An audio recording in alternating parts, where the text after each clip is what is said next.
बैठ जाओ बेटा, सारे लोग बैठ जाओ। रेट लॉ स्टार्ट करते हैं। इससे पहले हमने लॉ ऑफ एक्टिव मास पढ़ लिया था, ठीक है। लॉ ऑफ एक्टिव मास से भी ऑर्डर फाइंड कर सकते हैं, लेकिन वो क्या होता है, थ्योरेटिकल होता है, ठीक है। एक्सपेरिमेंट की जरूरत होती नहीं है वहाँ पे। ये कैसा है, एक्सपेरिमेंटल है। ये कैसा है, एक्सपेरिमेंटल है। अच्छा, ये एक्सपेरिमेंटल क्यों है? बिकॉज रेट लॉ का कहना ये है कि अगर तुम्हें ऑर्डर फाइंड करना है, क्या करना है, ऑर्डर फाइंड करना है, तो तुम्हें एक्सपेरिमेंट करके ही पता लगाना होगा। बिना एक्सपेरिमेंटली पता लगा जा सकता नहीं, खास करके मल्टी स्टेप रिएक्शन के लिए। तो खास ये मल्टी स्टेप रिएक्शन है, कॉम्प्लेक्स रिएक्शन है, तो उसका अगर तुम्हें ऑर्डर पता लगाना हो तो तुम क्या करोगे, एक्सपेरिमेंट करोगे। एक्सपेरिमेंटेड क्या का जो डेटा आएगा उसके बेसिस पे तुम क्या पता लगाओगे, ऑर्डर ऑफ रिएक्शन पता लगाओगे, ठीक है। वो कैसे करेंगे अभी अपने देखेंगे आज ही की क्लास में, क्वेश्चन की हेल्प से। 2-3 क्वेश्चन में कराऊंगा तुमको, 2 क्वेश्चन अपने यहीं सॉल्व करेंगे, तीसरा क्वेश्चन होमवर्क में रहेगा। क्लियर है? उस क्वेश्चन के माध्यम से, उस क्वेश्चन की हेल्प से हम लोग क्या सीखेंगे कि भाई एक्सपेरिमेंट के जो ऑब्जर्वेशंस आते हैं, यानी एक्सपेरिमेंट के बेसिस पे हम ऑर्डर कैसे फाइंड करते हैं, क्या जुगाड़ लगाते हैं, क्या लॉजिक लगाते हैं वहाँ पे। क्लियर है? ओके। बट उससे पहले इसका कुछ स्टेटमेंट वगैरह है, फॉर्मुलेशन वगैरह, वो जरा देख लेते हैं, ठीक है। यदि बात समझ में आ गई? ओके। देखो, रेट लॉ ऐसा कहता है बेटा, फॉर एग्जाम्पल कोई रिएक्शन हो रही है, सपोज ए से क्या बन रहा है, कोई बी नाम का कोई क्या बन रहा है, प्रोडक्ट बन रहा है, ठीक है। स्टोकियोमेट्री से क्या है, ए है, इससे क्या है, बी है। ये तुम्हारा रिएक्टेंट है, ये तुम्हारा क्या है, प्रोडक्ट है। रेट लॉ के हिसाब से क्या है कि जो रेट ऑफ रिएक्शन होगा ना, वो किस पे डिपेंड करेगा, कंसंट्रेशन पे। किस पे डिपेंड करेगा, कंसंट्रेशन पे। किससे कंसंट्रेशन पे, रिएक्टेंट के। यहाँ पे रिएक्टेंट कौन है, ए है, तो कंसंट्रेशन ऑफ रिएक्टेंट के ऊपर कौन डिपेंड करेगा, रेट ऑफ रिएक्शन डिपेंड करेगा। लेकिन ध्यान रखना, इस कंसंट्रेशन के ऊपर जो पावर होगी ना, वो पावर क्या होगी, वो पावर जो भी होगी, वो पावर क्या होगा, ऑर्डर ऑफ रिएक्शन। वो क्या होगा, ऑर्डर ऑफ रिएक्शन। सपोज मैंने क्या मान लिया, एक्स मान लिया। अभी जो एक्स है ना, ये क्या है, ऑर्डर ऑफ रिएक्शन। क्या है, ऑर्डर ऑफ रिएक्शन, जो कि स्टोकियोमेट्री के इक्वल या तो नहीं भी इक्वल हो सकता है, which may or may not be equal to stoichiometric coefficient. Clear है, बात समझ में आई? यही जो है ना, ये मैथमेटिकल स्टेटमेंट, यही तुम्हारा क्या है, रेट लॉ। रेट लॉ ये क्या बोलता है, रेट लॉ फिर से, कि रेट ऑफ रिएक्शन किस पे डिपेंड करेगा, कंसंट्रेशन ऑफ रिएक्शन पे ही डिपेंड करेगा, कोई नई बात नहीं है ये। लेकिन यहाँ जो उसकी पावर रहेगी ना, जो कि ऑर्डर ऑफ रिएक्शन बता रही होगी, वो पावर क्या होगी, या तो स्टोकियोमेट्रिक कोएफिशिएंट की वैल्यू के बराबर आ सकती है, या तो उसके बराबर नहीं भी आ सकती है। कोई कंफर्म कह सकते नहीं है। इसी पे तो वो बोलता है वापस से कि भाई अगर तुम्हें पता करना है ना, तो एक्सपेरिमेंट करके जाओ, देख लो। यानी यहाँ पे x इक्वल्स टू भी ए हो सकता है और नॉट इक्वल टू भी ए हो सकता है। कोई कंफर्म कह सकते नहीं है, एक्सपेरिमेंट करके देखना पड़ेगा। क्लियर है? फॉर एग्जाम्पल कोई रिएक्शन इस तरह से, A plus B will give C, इस तरह से कोई रिएक्शन हो रही है, तो रेट लॉ क्या कहेगा, फिर से वही बात कहेगा कि जो रेट ऑफ रिएक्शन होगा वो किससे बराबर होगा, आई मीन प्रोपोर्शन में होगा कंसंट्रेशन ऑफ प्रोडक्ट के, किसके, कंसंट्रेशन ऑफ सॉरी रिएक्टेंट के। बट सर यहाँ पे रिएक्टेंट क्या है, 2 है, तो उन दोनों का प्रोडक्ट लेना पड़ेगा। क्या लेना पड़ेगा, उन दोनों का प्रोडक्ट लेना पड़ेगा। तो ए और यहाँ पे क्या आ जाएगा, बी आ जाएगा। लेकिन दोनों कंसंट्रेशन के ऊपर जो पावर होगा, वो पावर या तो ए और बी के बराबर भी हो सकता है, या तो नहीं भी हो सकता है। कुछ कंफर्म कह सकते नहीं है। अगेन एक्सपेरिमेंट करो और पता लगा लो खुद से। तो फिर मैं यहाँ पे पावर में लिखूंगा क्या, ऑब्वियस सी बात, ये तो नहीं लिखूंगा मैं। मुझे क्या लिखना पड़ेगा, x, और यहाँ पे क्या लिखना पड़ेगा, y। बोलो क्लियर है? और मैं साइड में लिख दूंगा कि x में और may not be equal to a, और y में और may not be equal to small B. Small B, हाँ, कैपिटल बी नहीं, ध्यान रखना। बोलो क्लियर है? यही जो है ना मैथमेटिकली जो हमने लिखा है ये बेटा, यही तुम्हारा क्या बेटा, रेट लॉ। इसी को स्टेटमेंट के फॉर्म में लिख दोगे, वो तुम्हारा स्टेटमेंट बन जाएगा इसका। ये मैथमेटिकल स्टेटमेंट हो गया। इंग्लिश वाला स्टेटमेंट खुद से बना, मैं वो तो मैं लिखाई दूंगा। बोलो क्लियर है इतना? ये चीज़ खास ध्यान रखना। हाँ, अब ये प्रोपोर्शनलिटी हटा के हम लोग क्या करेंगे, इक्वालिटी लाएंगे। क्या लाएंगे, इक्वालिटी लाएंगे। तो यहाँ पे क्या हो जाएगा कि rate of reaction is equal to, एक कांस्टेंट लग जाएगा। क्या लग जाएगा, कांस्टेंट, प्रोपोर्शनलिटी कांस्टेंट लगेगा, ठीक है। उसका सिंबल क्या होगा, स्मॉल के। क्या रहेगा, स्मॉल के। और जो भी सारी चीज़ें बची हुई हैं वो लिख दो कि concentration of A raise to the power x। और सेम चीज़ यहाँ पे करोगे तो यहाँ पे क्या हो जाएगा कि rate of reaction is equal to again K small K लेना है, ध्यान रखना स्मॉल के लेना है, ठीक है। Concentration of A, concentration of B, दोनों के दोनों रिएक्टेंट है और उनके ऊपर पावर कुछ भी हो सकता है सर, एक्स और वाई ले लेते हैं। ये तुम्हारा क्या हो गया, रेट लॉ का इक्वेशन फॉर्म हो गया, क्या हो गया, इक्वेशन हो गया। बोलो समझ में आ गया। वेयर के क्या है, व्हाट इज दिस के, ये के क्या है, इसको बोलना है रेट कांस्टेंट। क्या बोलना है, रेट कांस्टेंट, रेट कांस्टेंट कहना है। क्लियर है बात। तो मैं जनरली क्या लिख सकता हूँ, जनरली ये लिख सकता हूँ सर कि rate of reaction is equal to k into concentration of reactant raise to the power, कोई भी पावर हो सकती है, एक्स ही ले लो अभी फिलहाल। क्लियर है। अब जरूरी है कि तुम्हारे पास एक ही आर होगा, R1 हो, R2 R3 भी हो सकता है, तो R1 R2 R3 को क्या ले लेना, प्रोडक्ट के फॉर्म में ले लेना। आ रही बात समझ में। जनरली मैंने सारों को कंप्रेस करके एक ही बना दिया रिएक्टेंट। बोलो क्लियर है। तो यही तुम्हारा क्या हो गया, रेट लॉ एक्सप्रेशन हो गया। हाँ, रेट लॉ बोलो या रेट लॉ एक्सप्रेशन बोलो या रेट इक्वेशन बोल दो, रेट लॉ इक्वेशन बोल दो, अलग अलग नाम से बोला जाता है इसको। बोलो क्लियर है इतना, देख लो, पॉज करो। मैं यहाँ पे एक्स के बदले यहाँ पे लिख देता हूँ एन, एन ही लिख देते हैं। यहाँ पे एन क्या है बेटा, what is this n over here, order of reaction. और यहाँ पे के क्या है, स्मॉल के, रेट कांस्टेंट, ठीक है, रेट कांस्टेंट। अभी जो चर्चा करेंगे ना अपने रेट कांस्टेंट पे करने वाले हैं, ठीक है। ये तो हमने क्या समझा यहाँ पे अभी तक, रेट लॉ समझा कि वो कहना क्या चाहता है। ऑर्डर की हमने बात अभी तक की नहीं है कि सर यहाँ से ऑर्डर कैसे फाइंड होगा। अभी हम ऑर्डर की बात कर रहे भी नहीं है, वो करेंगे भी नहीं, अभी फिलहाल नहीं करेंगे, थोड़ी देर की बात करेंगे। अभी फिलहाल जो नेक्स्ट चर्चा करेंगे अपने रेट लॉ के अंदर ही, वो करेंगे इसके ऊपर, रेट कांस्टेंट क्या चीज़ है। बोलो क्लियर है। आओ स्टार्ट करता हूँ मैं। देखो rate constant rate of reaction ही है। रेट कांस्टेंट क्या है, रेट ऑफ रिएक्शन ही है। कब, जब कंसंट्रेशन ऑफ रिएक्टेंट क्या हो, 1 हो, 1 मोलर हो, यूनिटी हो, क्या हो, यूनिटी हो, यानी 1 हो। खुद ही सोचो ना, जब रिएक्टेंट की वैल्यू 1 हो जाएगी तो पूरा खत्म ही हो जाएगा। तो उस समय का जो रेट ऑफ रिएक्शन होगा, उस समय का जो रेट ऑफ रिएक्शन होगा वो क्या होगा, वो तो के बराबर ही होगा। उसी को हम लोग क्या बोल रहे हैं, के बोल रहे हैं। तो कोई पूछेगा कि भाई रेट कांस्टेंट क्या है, तो क्या बोलोगे, तुम बोलोगे कि सर जब कंसंट्रेशन ऑफ रिएक्टेंट को यूनिटी मान लेते हैं, 1 मोलर ले लेते हैं, तो उस वक्त का जो रेट ऑफ रिएक्शन निकलता है, उस रेट ऑफ रिएक्शन को हम लोग क्या बोलते हैं, रेट कांस्टेंट। बोलो क्लियर है, समझ में आया। रेट कांस्टेंट क्या है, पूछ दिया ना। और क्या ये कांस्टेंट है, वैल्यू उसकी क्या रहेगी, सेम रहेगी। समझे, कंसंट्रेशन तुम कितना भी चेंज कर लो, ऑब्वियस सी बात है कांस्टेंट ही रहेगा ना, क्योंकि ये डिफाइन किसके लिए हुआ है, जब कंसंट्रेशन क्या हो, 1 हो, उसी के लिए डिफाइन हुआ है। अब कंसंट्रेशन 10 हो, 50 हो, 100 हो, आधा हो, पौना हो, सवा हो, वो 1 को कोई फर्क पड़ता नहीं है, वो तो क्या रहेगा, कांस्टेंट रहेगा। बोलो क्लियर है इतना। अच्छा, आगे बात करते हैं इसके यूनिट के बारे में। किसके बारे में, यूनिट के बारे में। Unit of rate constant, unit of rate constant कैसे निकालेंगे, यूनिट ऑफ रेट कांस्टेंट। पहले तो उसको प्रिंसिपल वैल्यू बना लो। रेट कांस्टेंट को क्या करो, प्रिंसिपल वैल्यू बनाओ, यानी एलएचएस या तो आरएचएस में अकेला होना चाहिए, उसके आजू बाजू की जो भी चीज़ है सबको इक्वल के एक तरफ कर दो। तो क्या बन जाएगा, रेट कांस्टेंट का फॉर्मूला क्या बन जाएगा, rate of reaction divide by concentration of reactant raise to the power n। और ये n क्या है, number of mole, number of mole, number of mole, order of reaction. क्या है ये, ऑर्डर ऑफ रिएक्शन। ध्यान देना, यूनिट निकालनी है तो रखो, इसकी भी यूनिट रखो और इसकी भी यूनिट रखो। बताओ रेट ऑफ रिएक्शन का यूनिट क्या होगा, रेट यानी स्पीड ना, कंसंट्रेशन कितना खत्म हो रहा है या बन रहा है, तो क्या हो जाएगा, मोल पर लीटर, मोल पर लीटर पर सेकेंड, यानी सेकेंड इनवर्स, डिवाइड बाय इसका क्या यूनिट होगा, जरा बताना, इसका क्या यूनिट होगा, मोल पर लीटर ही होगा, बिल्कुल वही होगा, कंसंट्रेशन ही है ना, तो क्या रहेगा, मोल पर लीटर ही रहेगा, बस पावर में क्या रहेगा, n। ध्यान रखना, यूनिट के ऊपर भी पावर लगती है, यूनिट को अलग चीज़ नहीं है, ठीक है। तो mole per litre raise to the power n। Clear है। ये भी मोल पर लीटर है, ये भी मोल पर लीटर है, इसकी पावर क्या है, 1 है, इसकी पावर क्या है, n है। तो बताओ जब बेस सेम हो तो पावर यानी जो एक्सपोनेंट होता है तुम्हारा क्या होता है, माइनस में हो जाता है। तो यहाँ से तुम्हारा जनरल यूनिट क्या बन जाएगा उसका, mole per litre raise to 1 minus n second inverse.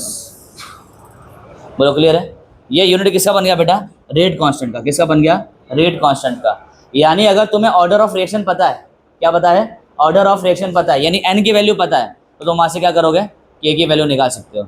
अगर मान लो ऑर्डर ऑफ रिएक्शन क्या है, जीरो, ऑर्डर ऑफ रिएक्शन क्या है, जीरो, तो एन की वैल्यू वहाँ पे क्या हो जाएगी, जीरो, यानी यहाँ से तुम क्या करोगे, अलग अलग के लिए निकाल सकते हो।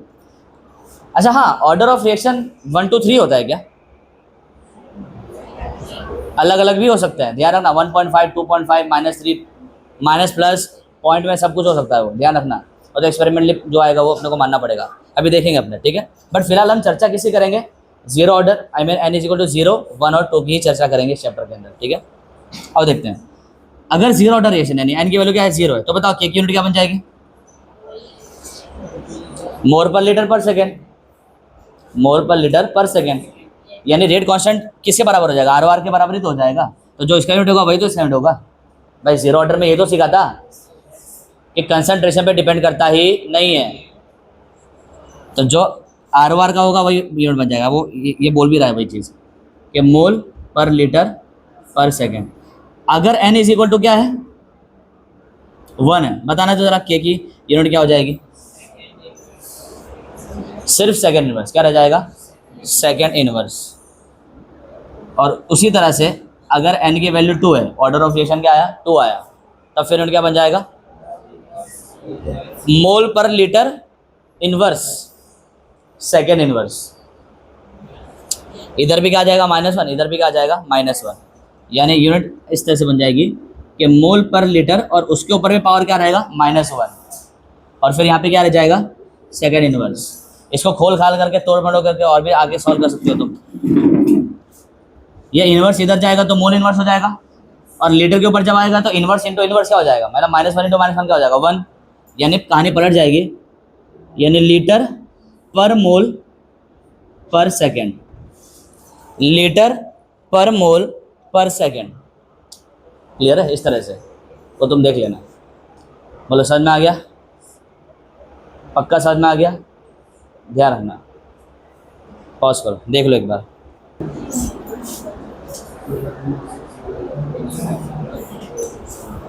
चलो अभी तक हमने क्या चर्चा कर ली, क्या क्या चर्चा करी बताओ,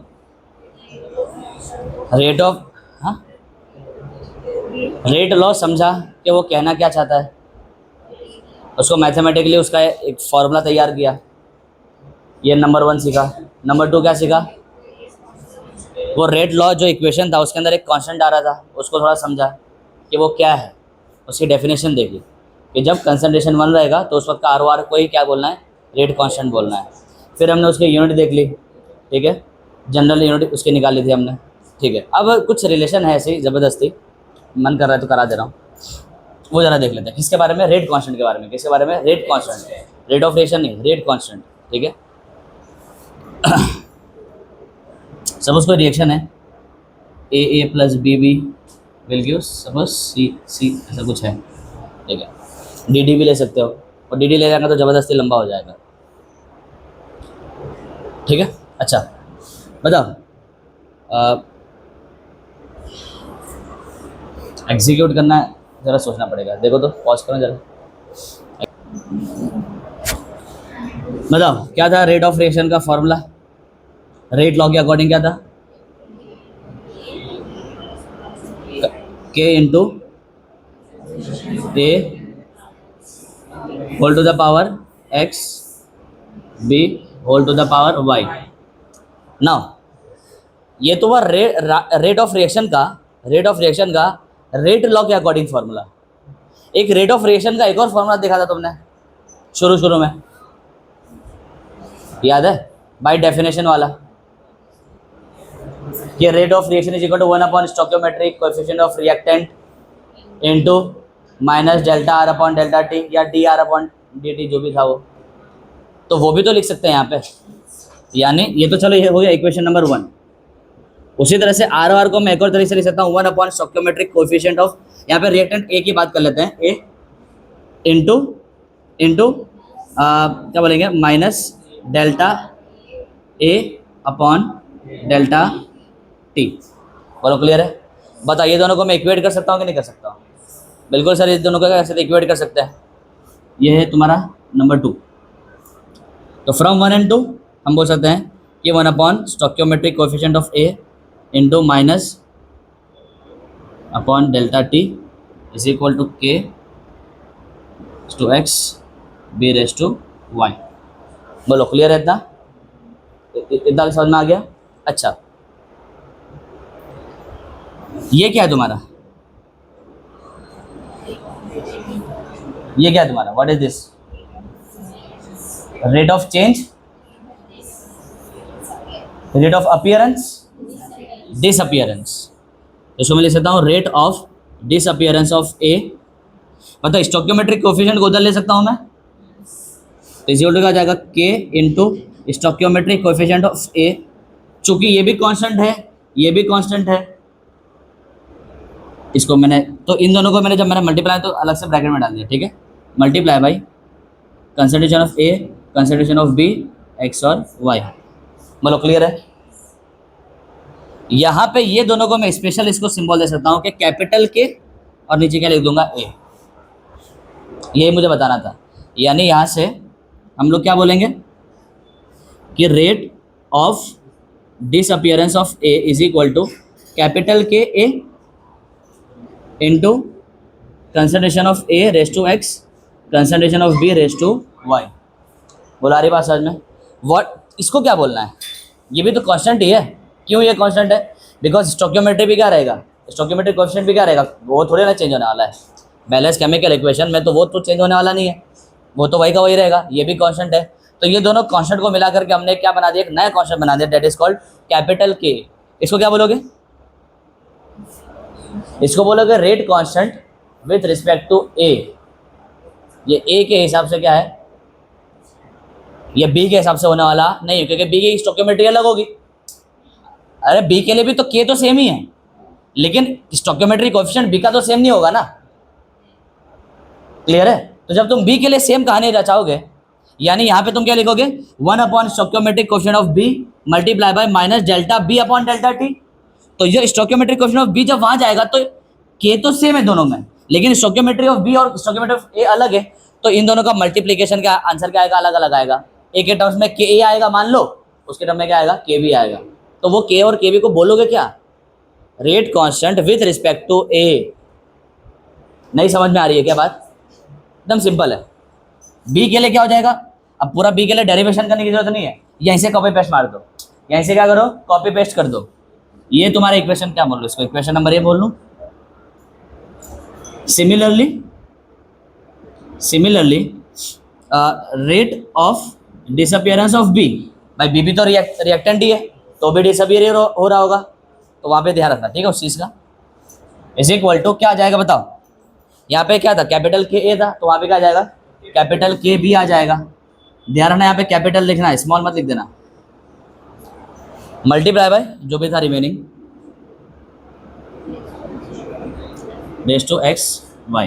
बोलो क्लियर है? ये तुम्हारा क्या हो गया, इक्वेशन नंबर बी हो गया।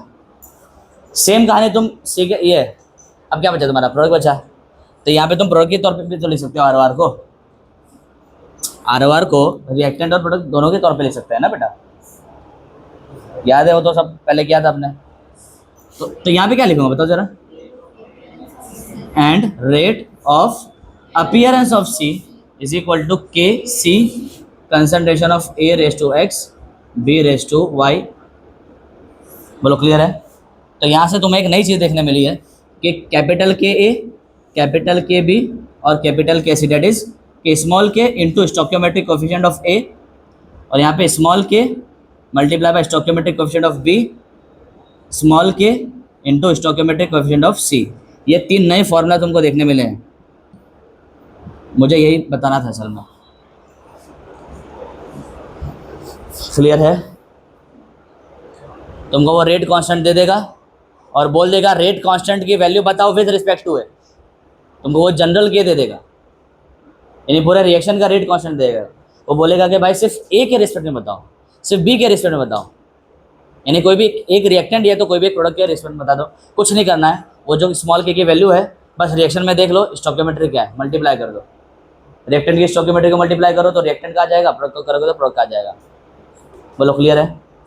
पॉज करो जरा बताना, तो के को क्या बोलना है, rate constant with respect to A, same कहानी इधर ना जाएगी। बोलो क्लियर है? अच्छा, रेट कांस्टेंट का एक और नाम है, रेट कांस्टेंट का यानी स्मॉल के का एक और नाम है, उसको मैं बोल सकता हूँ स्पेसिफिक रेट ऑफ रिएक्शन। क्या बोल सकता हूँ? स्पेसिफिक। भाई वो रेट ऑफ रिएक्शन ही है, बट वो एक स्पेसिफिक केस का है जब कंसंट्रेशन यूनिटी होती है। क्या कुछ अलग बोल दिया मैंने? रेट कांस्टेंट क्या है? स्पेसिफिक रेट ऑफ रिएक्शन है, एक खास मौके का rate of reaction, specific case का specific rate of reaction. Clear है? कौन? रेट कांस्टेंट, रेट लॉ नहीं, rate constant small k. Confuse मत हो जाना, सब में रेट बहुत आ रहा है अभी। समझ रहे हो ना बात को? हाँ ठीक है। अब इसके बाद अपने क्या करेंगे, पहले तो मैं तुमको कुछ लिखवा देता हूँ ताकि एक रिवीजन हो जाए, फिर अपने मेन क्या स्टार्ट करेंगे, वो सवाल स्टार्ट करेंगे कि कैसे हम फाइंड करते हैं एक्चुअली में। ठीक है, 2 सवाल मैं तुमको यहाँ कराऊंगा, एक सवाल तुम्हारे लिए क्या रहेगा, होमवर्क रहेगा। ठीक है, पॉज करो। अपने ये सवाल को अपने सॉल्व करेंगे 2 मेथड से। कितने मेथड से? 2 मेथड से। अपने को रिएक्शन दी हुई है और ये ऑब्जर्वेशन दी है, दोनों। अपने को क्या फाइंड करना है? इंडिविजुअल ऑर्डर, और क्या फाइंड करना है? Overall order of reaction. ठीक है, इसको 2 मेथड सॉल्व करेंगे। मेथड नंबर 1 अपने इक्वेशन बनाएंगे। क्या बनाएंगे? इक्वेशन बनाएंगे। अच्छा मुझे बताओ, इनिशियली इसका ऑर्डर ऑफ रिएक्शन कितना होगा, उसका इक्वेशन क्या होगा? यही तो होगा।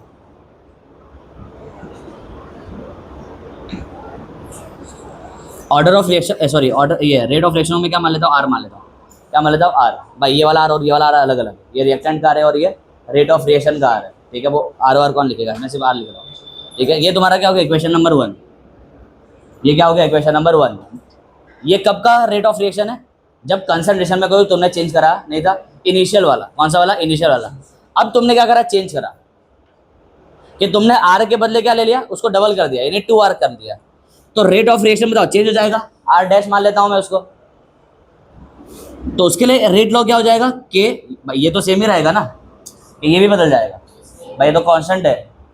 ठीक है, जब तक तुम रिएक्टेंट और ये नहीं बदलोगे तो ये बदलने वाला नहीं है, वही रिएक्शन है ना, बस अमाउंट तुमने चेंज किया है। अब आर की जगह क्या लिखेंगे? 2r रेस टू क्या आ जाएगा? x, और यहाँ पे क्या आ जाएगा? q रेस टू क्या आ जाएगा? y। और ऐसा करने पर सिर्फ ये नहीं बोला, उसने बोला है कि ये r डैश होगा कितना, आगे लिखा हुआ है कि जो नया रेट ऑफ रिएक्शन होगा ना, वो क्या हो जाएगा? 2 टाइम्स हो जाएगा। किसके 2 टाइम्स हो जाएगा? पुराने वाले के 2 टाइम्स हो जाएगा। पुराना वाला कितना था? r था, तो नया वाला r डैश कितना हो जाएगा? 2r। r डैश कितना हो जाएगा? 2r। या तो मैं इसको मिटा के यहाँ लिख दूँ, या तो मैं ऐसे लिखता हूँ 2r, पुराने वाले रेट का डबल। ये हो गया तुम्हारा इक्वेशन नंबर 2। बोला आ रही कि ना आ रही बात समझ में? अच्छा, नंबर 3, तीसरा चेंज किया तुमने, थर्ड चेंज में क्या करा तुमने? दोनों को ही डबल कर दिया, तो रेट कुछ उसकी वैल्यू बदल जाएगी। तो उसको मैंने क्या मान लिया? R double dash. क्या मान लिया? R double dash.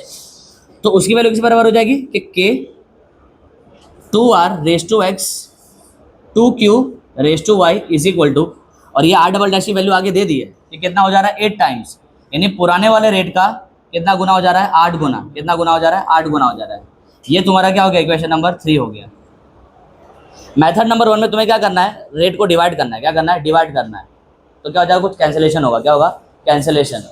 For example अगर तुम इन दोनों को डिवाइड करोगे तो तुमको दिख रहा है ये आर और ये वाला आर कैंसिल हो जाएगा। भाई ये 2r, ये आर डैश की तो वैल्यू है। समझो जरा बात को, कैसे लिखना है। लॉजिकल मैं तुमको पहले समझा दिया है, कैसे लिखना हो जरा देखो। मैं इन दोनों, मैं क्या बताऊँ, डिवाइड कर ही देता हूँ, मैं इतना समझाऊंगा क्या। मैं बोल रहा हूँ यहाँ पे डिवाइड करो। डिवाइडिंग की स्पेलिंग क्या है? DIVIDING। डिवाइडिंग 1/2। एक को डिवाइड करो किससे? 2 से।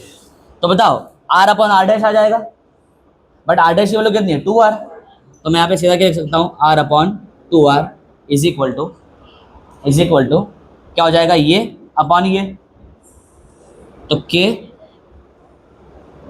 r raise to x q raise to y upon small k again यहाँ पे क्या आ जाएगा? 2r raise to x q raise to y। बताओ ये r से r क्या हो जाएगा? कैंसिल। k से क्या हो जाएगा? कैंसिल। ये भी क्या हो जाएगा? कैंसिल। सब कुछ कैंसिल हो जाएगा, सिर्फ क्या बचा रहेगा? 2 रेस टू x बचा रह जाएगा। क्या बचा रह जाएगा? 2 रेस टू x बचा रह जाएगा। तुम बात समझ पा रहे हो? ये पावर को r को दे दो और इस पावर को 2 को दे दो,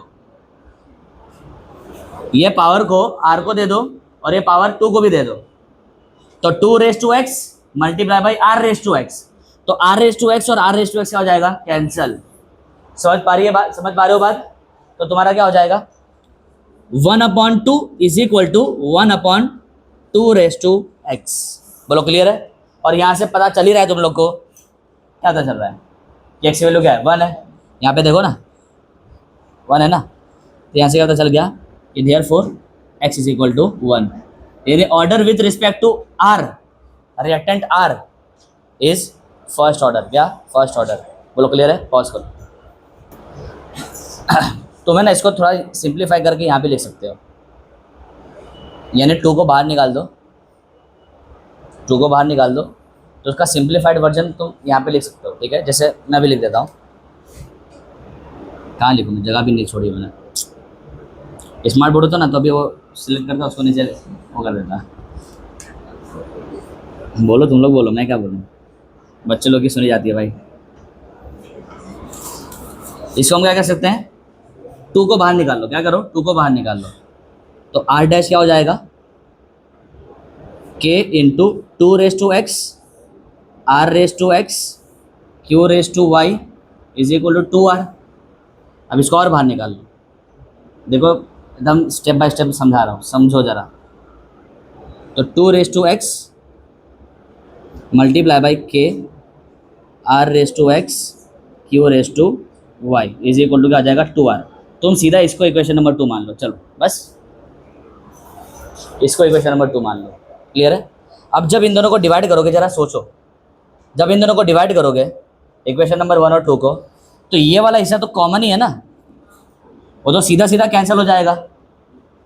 और ये वाले r से जब r डैश को डिवाइड करोगे तो r डैश के असल में 2r ही है, बस वो उधर लिख दिया हमने ने, तो r से r भी क्या हो जाएगा, कैंसिल हो जाएगा। यानी इक्वल के इधर भी सादा नंबर और इक्वल के उधर भी क्या बचेगा, सादा नंबर ही बचेगा। बात आई समझ में? तो मैं कुछ इस तरह से लिख देता हूँ इसको भी, और सिंपल करके लिख देता हूँ, चलो कोई दिक्कत की बात नहीं। पहला सवाल है, ढंग से समझ लो। तो ये 2r इज इक्वल टू क्या हो जाएगा, ये वाला, ये 2x अलग से multiply by k r/x q/y। बता, ये पूरा इक्वेशन और ये पूरा इक्वेशन कैंसिल नहीं हो जाएगा? हाँ, तो यहाँ पे तुम्हारा क्या बचेगा, 1/2 इज इक्वल टू 1/2x। दोबारा से मैं यहाँ कर, मुद्दा असल में वो था। तो यहाँ से क्या हो जाएगा, 2 is equal to 2x, reciprocal कर दो, ये भी ऊपर ये भी ऊपर, या तो ऐसा कर लो, ये इसको इधर ये उसको इधर, कुछ भी कर सकते हो, बहुत सारे स्टेप्स हो सकते हैं। तो ले दे करके यहाँ से क्या पता चलेगा कि x वैल्यू कितनी आ गई, 1 आ गई। यानी order of reaction with respect to r, reactant number जो तुम्हारा r है वो कितना हो गया, 1 हो गया। उसी तरह से अगर मैं कंडीशन नंबर 2 को उससे इक्वेशन बनाऊँ, तो कंडीशन ये चेंज नंबर 2 क्या था तुम्हारा, कि r double dash equal to क्या हो जाएगा, k, इसको भी तुमने डबल किया और q को भी डबल किया, तो तुम्हारा r डबल डैश कितना हो गया था, 8 टाइम्स पुराना वाला यानी r। इसको भी सिंप्लीफाइड करके, इसको इक्वेशन नंबर 3 या क्या माना था, 3, उसको मत मानो, उसको सिंप्लीफाइड पहले कर लो। यानी यहाँ से दोनों 2 को क्या कर लो, बाहर निकाल लो, तो 2x और 2y भी बाहर जाएगा, तो r डबल डैश की वैल्यू क्या आ जाएगी, k पूरा बाहर लिख दो अब सीधा, है ना। तो 2x dot 2y multiply by k r/x q/y is equal to 8r। Video on क्या है तुम लोग, वीडियो ऑन है ना? हाँ बताओ, बेस सेम है, बीच में क्या है, मल्टीप्लाई है, तो ये पावर का हो जाएगा, ऐड हो जाएगा। तो r डैश का सिंप्लीफाइड वर्जन क्या बन गया, 2x + y multiply by k r/x q/y is equal to 8r। इसको तुम क्या बोल दो, इक्वेशन नंबर 3। अब डिवाइड करो, क्या करो, डिवाइडिंग 1/3, डिवाइडिंग 1/3। क्यों ऐसा सर, क्यों ऐसा? बिकॉज फिर से ये वाली चीज़ इससे क्या हो जाएगी, कैंसिल हो जाएगी, और ये वाले r से ये वाला r क्या हो जाएगा, कैंसिल हो जाएगा। तो तुम्हारे पास क्या बचेगा, सादे सादे नंबर्स बचेंगे, समझे? इसीलिए 1 को 3 से और 1 को 2 से डिवाइड किया। लॉजिक बिल्डअप कर लो, ठीक है। फिर एक मेथड नंबर 2 भी बताऊंगा, वो इससे भी शॉर्टकट है, बट पहले ये आना चाहिए। तो r upon r double dash, but r double dash कितना है 8r इज इक्वल टू क्या हो जाएगा k r raise to x q raise to y upon 2 raise to x plus y multiply by k r raise to x q raise to y। बोलो clear है। ये और ये पूरा क्या हो जाएगा कैंसिल, r से r क्या हो जाएगा कैंसिल, तो क्या बचेगा 1 upon 8 is equal to 1 upon 2 raise to x plus y. और 8 और 2 में भी कुछ तो रिलेशन है, क्या है कि 8 क्या है 2 का क्यूब है। तो मैं अगले स्टेप में क्या लिख सकता हूँ कि 1 upon 2 raise to 3 is equal to 1 upon 2 raise to x plus y. तो यहाँ से मैंने कह सकता हूँ कि x plus y is equal to क्या हो गया 3 हो गया। यानी ये तुम्हारा क्या फाइंड हो गया असल में ओवरऑल ऑर्डर ऑफ रिएक्शन क्या हो गया ओवरऑल। भाई ओवरऑल ऑर्डर ऑफ रिएक्शन क्या होगा x प्लस वाई तो होगा, विद रिस्पेक्ट टू r और विद रिस्पेक्ट टू q को प्लस कर दो तो सीधा ही आ गया, सीधा ही आ गया, कोई अलग से कैलकुलेट करने की जरूरत पड़ी नहीं। क्लियर है। लेकिन अभी हमें क्या फाइंड करना है इंडिविजुअल भी फाइंड करना है। तो इंडिविजुअल में x तो फाइंड हो गया, इंडिविजुअल में y अभी तक फाइंड हुआ नहीं, तो खुश होकर के कैंसिल करके आगे सब पे मत बढ़ जाना। y की वैल्यू निकालनी है बस, कुछ नहीं, x की वैल्यू 1 रख दो वहाँ पे, तो y की वैल्यू कितनी आ जाएगी 2 आ जाएगी। Substituting value of x in x plus y is equal to 3।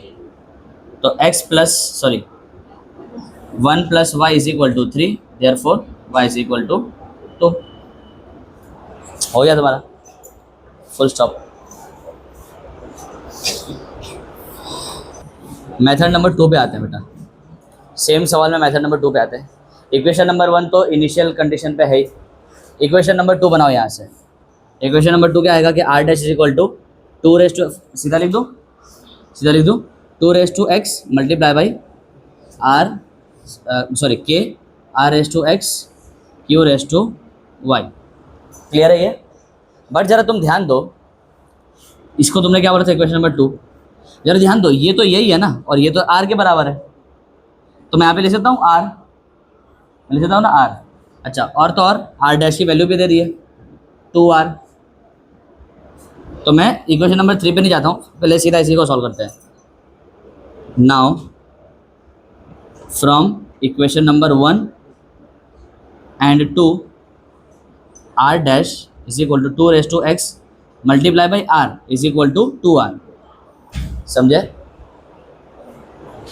r dash जो कि किससे बराबर है 2 रेस टू x, और ये बट ये तो क्या है इक्वेशन 1 के मुताबिक r ही है, और ओवरऑल इन दोनों को मल्टीप्लाई करने के बाद आंसर कितना आता है 2r ही आता है। क्लियर है। तो यहाँ से r और r क्या हो जाएगा कैंसिल हो जाएगा, तो therefore 2 raise to x is equal to कितना आ जाएगा 2, तो therefore x is equal to कितना आ जाएगा 1 आ जाएगा। और डिवाइड करने से बचेगा और कुछ नहीं। समझे। ये दिख रहा है, ये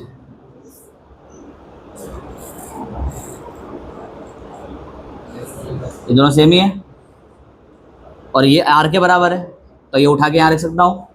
तो 2 raise to x multiply by r is equal to 2r हो गया। r डैश को हटाओ, छोड़ो, कन्फ्यूजन हो रहा है तो बाकी कोई कन्फ्यूजन की बात ही नहीं। जब a is equal to b is equal to c है तो तुम तीनों में से काम कर ले सकते हो ना अपना, खत्म। तो 2 raise to x multiply by ये तो r ही है ना is equal to 2r, r से r cancel, 2 raise to x equal to 2, तो x इक्वल टू 1। क्लियर है। अब आओ इक्वेशन नंबर 3 बनाओ जरा सेकंड ऑब्जर्वेशन से। क्या बनेगा बताओ।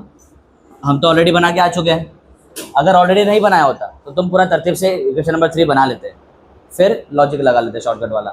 आ रही कि नहीं आ रही बात समझ में। पर हम चूँकि वो मेहनत कर चुके हैं तो हम शॉर्टकट में फिलहाल काम कर रहे हैं।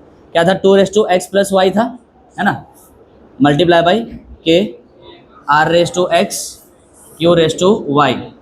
और ये r डबल डैश जो तुम बोल रहे हो ना उसकी वैल्यू यहाँ पे दे रखी है उसने, ये कितना हो जा रहा है 8 टाइम्स हो जा रहा है, पुराने वाले r के 8 टाइम्स हो जा रहा है। क्लियर है। फिर से वही बात कि सर ये तो इक्वेशन नंबर 1 है, तो यहाँ पे ये तुम्हारा इसको क्या मान लो इक्वेशन नंबर 3 मान लो। तो क्या बोलोगे फ्रॉम 1 एंड 3। वो डिवाइड करके असल में तुम r को कैंसिल ही कर रहे थे, इसको हटा ही रहते हैं, यहाँ सब्स्टिट्यूट करके कर रहे हो और कुछ नहीं। वहाँ डिवाइड करके इसको हटा रहे थे, यहाँ सब्स्टिट्यूट करके कर रहे हो और कुछ नहीं। तो यहाँ पे मैं क्या लिख सकता हूँ, 2x plus y multiply by R is equal to 8r लिख सकता हूँ क्या, लिख सकता हूँ? बिल्कुल सर। आर सर क्या हो जाए कैंसिल, तो 2x plus y is equal to 8, तो 2x plus y is equal to 2/3, therefore x plus y is equal to क्या कितना आ जाएगा 3। ये तुम्हारा ओवरऑल ऑर्डर और ये तुम्हारा order with respect to R. और बस फिर तो आगे सिंपल ही है, ये substituting x is equal to 1 in x plus y is equal to 3, we get y is equal to 2। फिर स्टेटमेंट छाप देना यहाँ पे भी, समझे कि नहीं समझे? ये मेथड नंबर 2 था, बड़ा सिंपल था।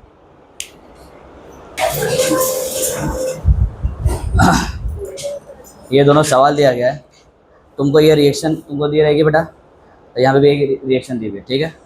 ये 3 ऑब्जर्वेशन है, ये तीनों ऑब्जर्वेशन के बेसिस पे अपने को ऑर्डर इंडिविजुअल वाला निकालना है और ओवरऑल ऑर्डर ऑफ रिएक्शन निकालना है, ठीक है। दोनों सवाल सेम है, इसके अंदर 3 ऑब्जर्वेशन है और इसके अंदर क्या है 2 ऑब्जर्वेशन है। तो मेरे पास ये रिएक्शन है, मैंने क्वेश्चन नंबर 1 पहले करा चुका हूँ, उसके बेसिस पे तुम्हें खुद से क्या करना है, क्वेश्चन नंबर 2 और क्वेश्चन नंबर 3 ये दोनों तुम्हारे लिए क्या रहेगा, होमवर्क में रहेगा। हालांकि मैंने बोला था कि मैं तुम्हें 2 क्वेश्चन कराऊंगा, लेकिन टाइम की कमी की वजह से मैंने सिर्फ क्वेश्चन नंबर 1 कराया, क्वेश्चन नंबर 2 और क्वेश्चन नंबर 3 तुम्हें खुद से करना होगा। बोलो क्लियर है? इतना करके लाना, पॉज करो उसको।